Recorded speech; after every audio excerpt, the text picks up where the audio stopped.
You know, most of us as Australians are blessed to have beautiful gardens, and 61%, that's 5.2 million backyards, also are home to pets. Now, pets are a very important part of everybody's life, and we want to make sure that they're safe and they're happy. So planting the right plants, the pet-friendly ones, is very important. My two dogs, Buddy and Charlie, I think they live a great life here in my garden, but I'm sure there are a few plants that I've got to be careful of. And to shed some light on exactly which plants they are is Lydia. She's a friend of mine, she's a veterinarian, and she's a passionate gardener. I love this tree, Lydia. This is one of our favourites, the avocado. We've got a few of them. We're starting to get lots of fruit, and I know they're good for us, but I do find the dogs are often running around with an avocado in their mouth. Is it a problem? Usually not, but if they eat too much of it, because it's quite fatty, it could cause pancreatitis. Right. And the other thing is with their pips as well, if they swallow them, it could be a foreign body obstruction. Right. So it's something to be mindful of. Okay, well, I'll just make sure we keep them in the kitchen and none for you guys. Sorry, buddy. Buddy.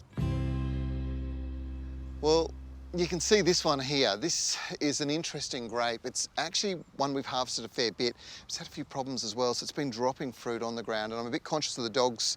They seem to like the sort of sweetness. Is it good for them?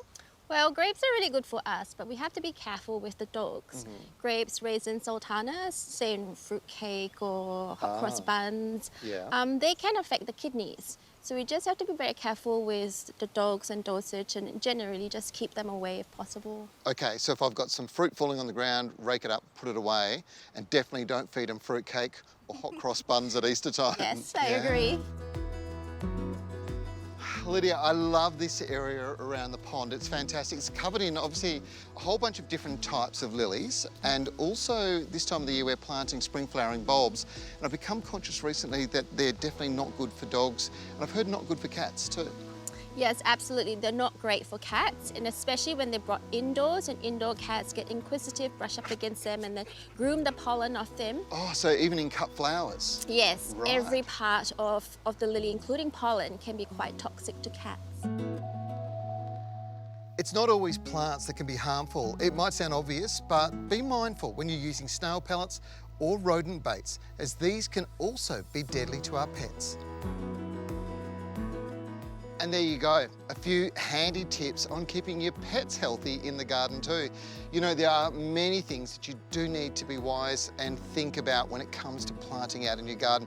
You don't want your pets to get upset, you don't want them to be unwell. Just make sure you're planting the right plants. For more tips, make sure you check out our website and download a fact sheet.